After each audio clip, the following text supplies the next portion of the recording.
नमस्कार दोस्तों, स्वागत है आपका एक्सीलेंस एकेडमी में। तो आज की इस वीडियो में हम बात करेंगे कि जो संविधान का निर्माण हुआ है उसको निर्माण करने वाली संविधान सभा को कैसे संविधान सभा का निर्माण किस प्रकार किया गया तथा उस संविधान निर्माण की प्रक्रिया में आने वाली चुनौतियों को किस प्रकार से दूर किया गया। तो आज के इस वीडियो में हम संविधान सभा के तथा संविधान निर्माण प्रक्रिया के टॉपिक को क्वेश्चन के माध्यम से पूरा करेंगे।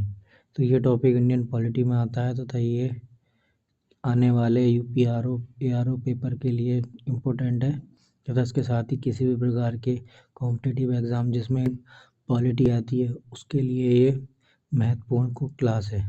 ये क्लास 2 पार्ट में होगी, जिसका पहला पार्ट ये है। तो चलिए शुरू करते हैं इसके पहले क्वेश्चन से।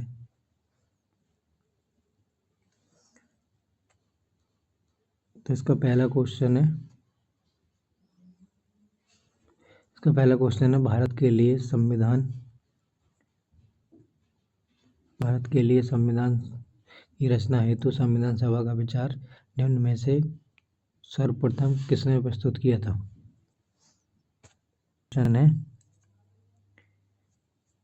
ए स्वराज पार्टी 1934 में, कांग्रेस पार्टी 1936 में, मुस्लिम लीग 1942 में या सर्वदलीय सम्मेलन 1946 में।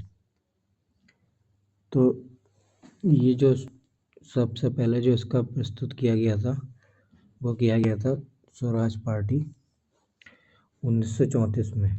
तो ये जो शुरू किया था रांची में हुआ था इनका एक सम्मेलन। उसमें कहा गया था कि वयस्क मताधिकार के आधार पर भारत की संविधान सभा का प्रतिनिधित्व होगा, जिसमें भारत के लोग ही इसे निर्वाचित करेंगे तथा इस पूरी संपूर्ण संविधान सभा में भारत के लोग ही हिस्सा लेंगे। तो ये सबसे पहले 1934 में किया गया था स्वराज पार्टी द्वारा।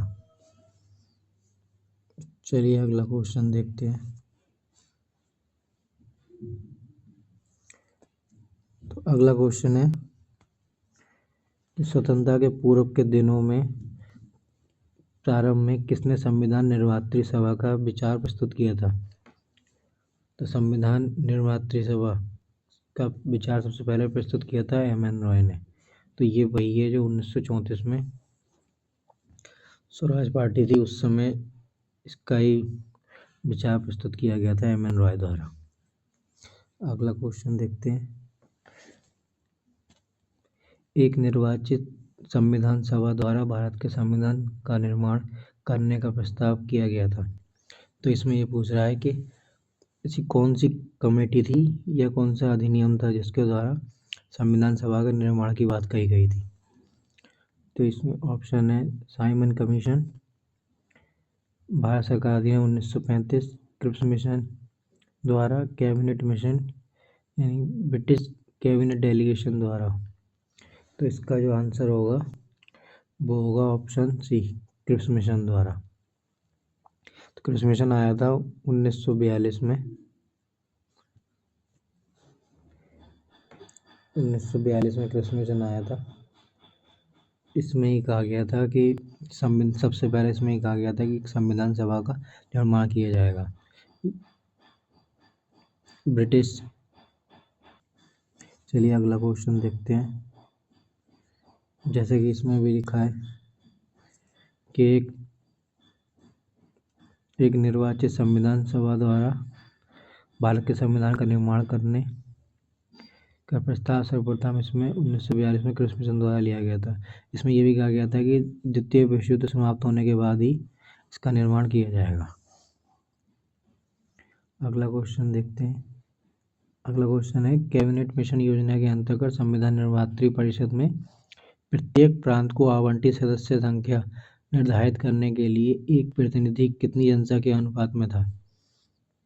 तो इसमें यह कह रहा है कि जो कैबिनेट मिशन में बताया गया था कि एक जो सदस्य होगा वो सदस्य कितने लाख की प्रति व्यक्ति पर आएगा। तो इसमें दिया गया इसके ऑप्शन है ए 8 लाख व्यक्ति, बी 10 लाख प्रति व्यक्ति और सी 12 लाख प्रति व्यक्ति और डी है 15 लाख प्रति व्यक्ति। तो इसका आंसर होगा 10 लाख प्रति व्यक्ति। तो जो संविधान सभा का निर्माण जब हुआ था वो उस समय भारत की जनसंख्या लगभग 40 करोड़ के आसपास थी, 39 करोड़ 40 करोड़ के आसपास। तो इस हिसाब से प्रति 10 लाख व्यक्तियों पर एक संविधान सभा के व्यक्ति निर्वाचित किया गया था। चलिए अगला क्वेश्चन देखते हैं। अगला क्वेश्चन है कि 1946 में निर्मित अंतरिम सरकार में कार्यपालिका के उपसभापति कौन थे? तो इसका आंसर होगा जवाहरलाल नेहरू। तो ये संविधान की अंतरिम सरकार का प्रयोग कैबिनेट मिशन द्वारा किया गया था। तो इसमें अंतरिम सरकार जो थी तो उसके उपसभापति जवाहरलाल नेहरू को मनोनीत किया गया था। जैसा कि ये दे रखा है 24 अगस्त 1946 को अंतरिम राष्ट्रीय सरकार की घोषणा इस व्यवस्था के साथ की गई थी कि अंतरिम सरकार का गठन जो किया गया था वो किया गया था 2 सितंबर 1946 को। और इसमें जो वायसराय को कार्यपालिका परिषद का पदेन अध्यक्ष चुना गया था तथा जवाहरलाल नेहरू को उपाध्यक्ष या उपसभापति बनाया गया था इसका। तो ये भी क्वेश्चन आ सकता है कि अंतरिम सरकार का गठन किस तिथि को किया गया। तो ये इसका उत्तर होगा 2 सितंबर 1946 को।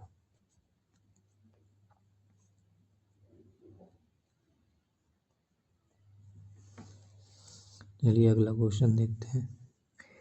अगले क्वेश्चन में है ये निम्न में से कौन 1946 में गठित प्रथम अंतरिम राष्ट्रीय सरकार का सदस्य नहीं था। तो इसमें कह रहा है जो अंतरिम सरकार जो बनी थी 1946 में उसमें कौन कौन से सदस्य था।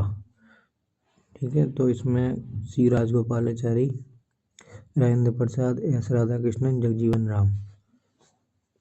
तो इसका आंसर है डॉक्टर एस राधाकृष्णन। ये इसके सदस्य नहीं थे। इसमें क्या है कि जो सी राजगोपालाचारी थे ये थे शिक्षा मंत्री, ये शिक्षा मंत्री थे। राजेंद्र प्रसाद को खाद्य मंत्री बनाया गया था, खाद्य एवं कृषि मंत्री राजेंद्र प्रसाद थे। जगजीवन राम को बनाया गया था श्रम मंत्री।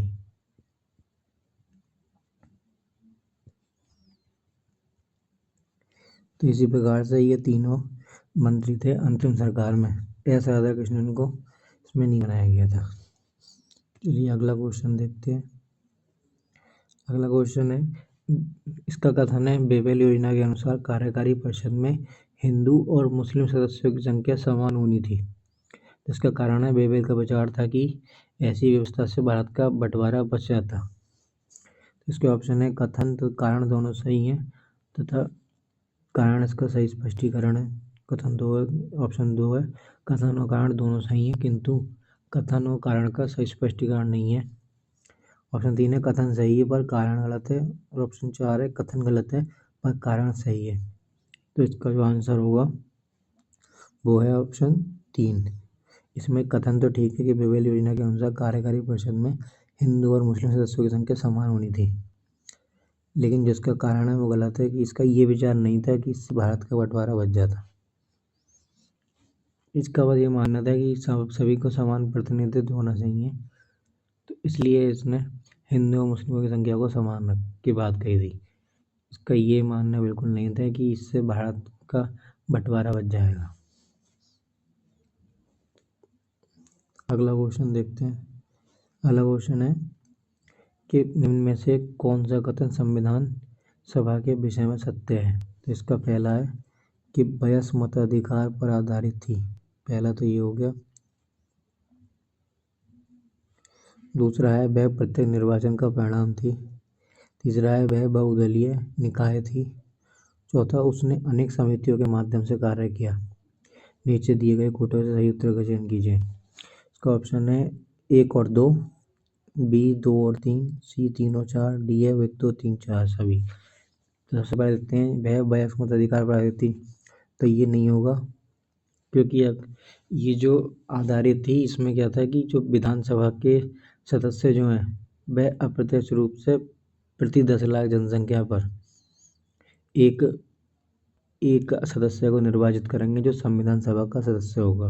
तो एक तो ये हो गया, तो ये वयस्क मताधिकार पर निर्वाचित नहीं थी। और इसमें जो निर्वाचन होता था, अधिकार जो था उसका मत देने का, वो था कर के आधार पर, शिक्षा के आधार पर तथा संपत्ति के आधार पर। तो इसमें कोई वयस्क मताधिकार का रोल नहीं था।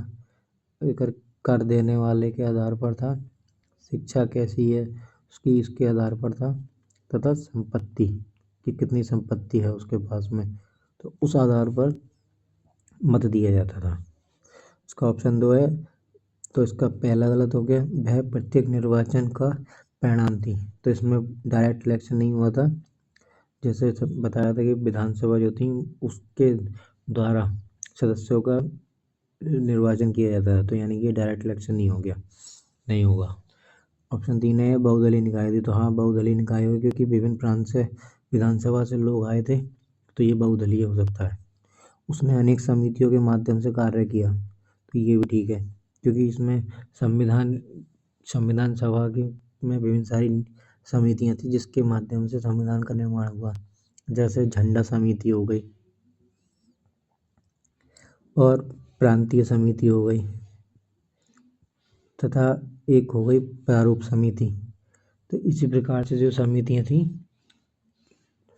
उन समितियों के माध्यम से इसका संचालन हुआ था तथा भारत के संविधान का निर्माण हुआ था। तो इसमें दूसरा सही है, इसमें तीसरा सही हो गया और चौथा सही हो गया, तो इसका आंसर हो गया सी 3 और 4। तो ये गलत है और ये गलत हो गया। अगला क्वेश्चन देखते हैं। अगला क्वेश्चन है कि निम्न में से संविधान के सभा के बारे में गलत कथन कौन सा है। तो इसने बड़ी संख्या में समितियों की मदद से काम लिया, उनमें से प्रारूप समिति सबसे महत्वपूर्ण थी। तो ये ठीक है, जो ऊपर ही पढ़ा था कि सबसे बड़ी संख्या में समितियाँ थी, विभिन्न प्रकार की हो गई। और प्रारूप समिति बताया था, प्रारूप समिति वो थी कि ड्राफ्टिंग कमेटी, पूरा संविधान जो बना है उसको उसको प्रारूप में लाना, कि किस किस तरह से शेड्यूल बनेगा और कौन कौन सी इसमें शेड्यूल होंगे, पार्ट होंगे, किस तरह से होंगे, उसको फ्रेमिंग करना, उस बहुत सारा काम जो था वो प्रारूप समिति का काम था, जिसके अध्यक्ष डॉक्टर भीमराव अम्बेडकर थे। ऑप्शन बी है कि अल्पसंख्यक समुदाय जैसे ईसाई, एंग्लो इंडियन और पारसियों को सभी पर्याप्त प्रतिनिधित्व दिया गया था।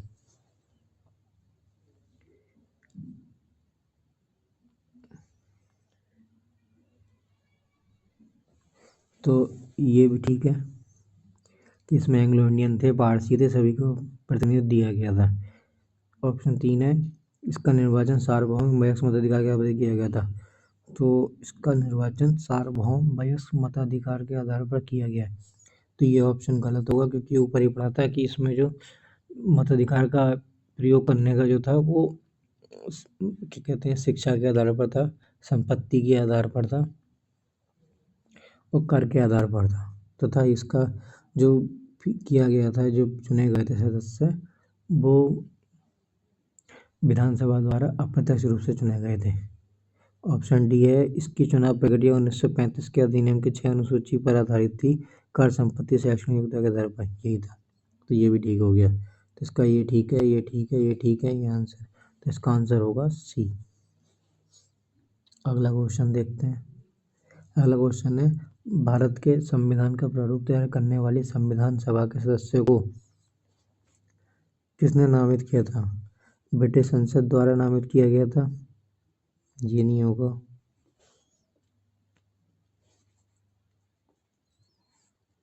ये नहीं होगा।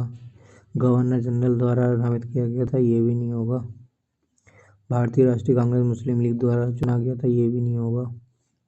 विभिन्न प्रांतों की विधानसभा द्वारा चुना गया था, इसका आंसर होगा ऑप्शन सी। अगला क्वेश्चन देखते हैं। अगला क्वेश्चन है कि भारतीय इतिहास के संदर्भ में विभिन्न संदर्भ में प्रांतों से संविधान सभा के सदस्य उन प्रांतों के लोगों द्वारा सीधे निर्वाचित तो सीधे निर्वाचित नहीं होते थे, इनडायरेक्ट होता था इलेक्शन। भारतीय राष्ट्रीय कांग्रेस तो मुस्लिम लीग द्वारा नामित ये भी नहीं होगा। सरकार द्वारा संवैधानिक मामलों में उनकी विशेषता के लिए चुने गए, ये भी नहीं होगा। प्रांतीय विधानसभा द्वारा निर्वाचित, यही होगा इसका आंसर। इसका आंसर है ऑप्शन सी। अगला क्वेश्चन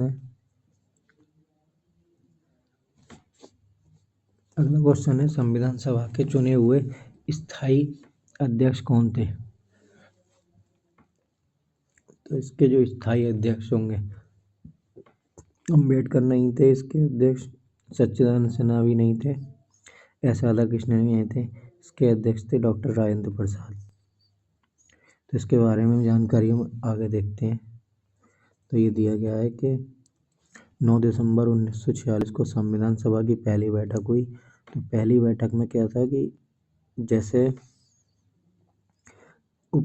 अस्थायी अध्यक्ष को चुना गया था, तो अस्थायी अध्यक्ष जो सबसे बुजुर्ग यानी एक्सपीरियंस वाले होते हैं, तो उनको चुना गया था। तो वो थे डॉक्टर सच्चिदानंद सिन्हा।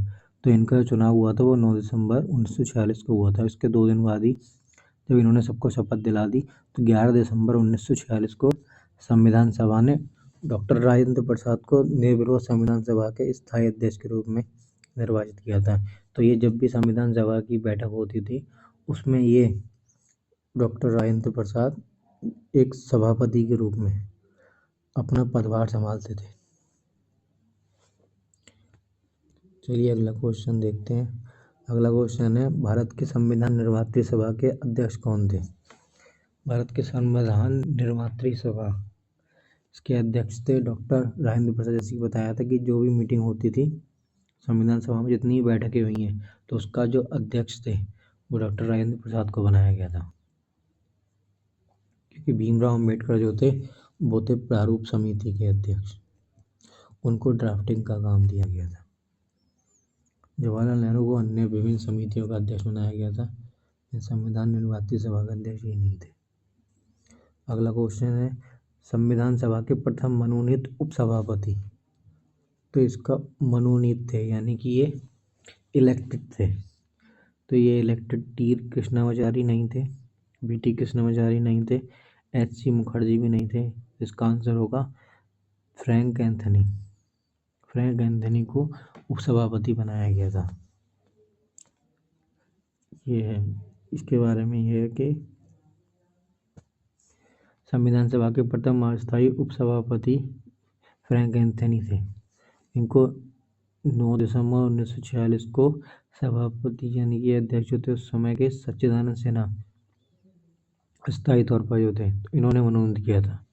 तथा जो स्थायी उपाध्यक्ष थे वो थे एच.सी. मुखर्जी। तो इसमें ये भी ऑप्शन को क्वेश्चन आता है कि संविधान सभा के स्थायी उपाध्यक्ष कौन थे? तो इनका आंसर है एच.सी. मुखर्जी। एच.सी. मुखर्जी को स्थायी उपाध्यक्ष बनाया गया था। चलिए अगला क्वेश्चन देखते हैं।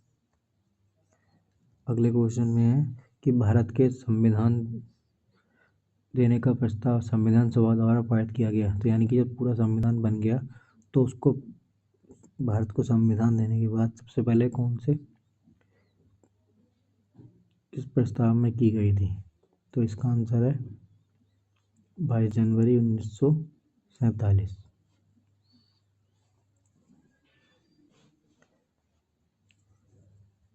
इसके बारे में दिया है कि 22 जनवरी 1947 को संविधान सभा द्वारा भारत के संविधान देने का उद्देश्य प्रस्ताव पारित किया गया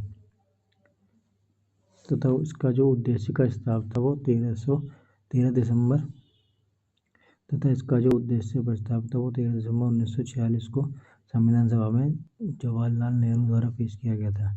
जैसे ही आगे भारत की उद्देशिका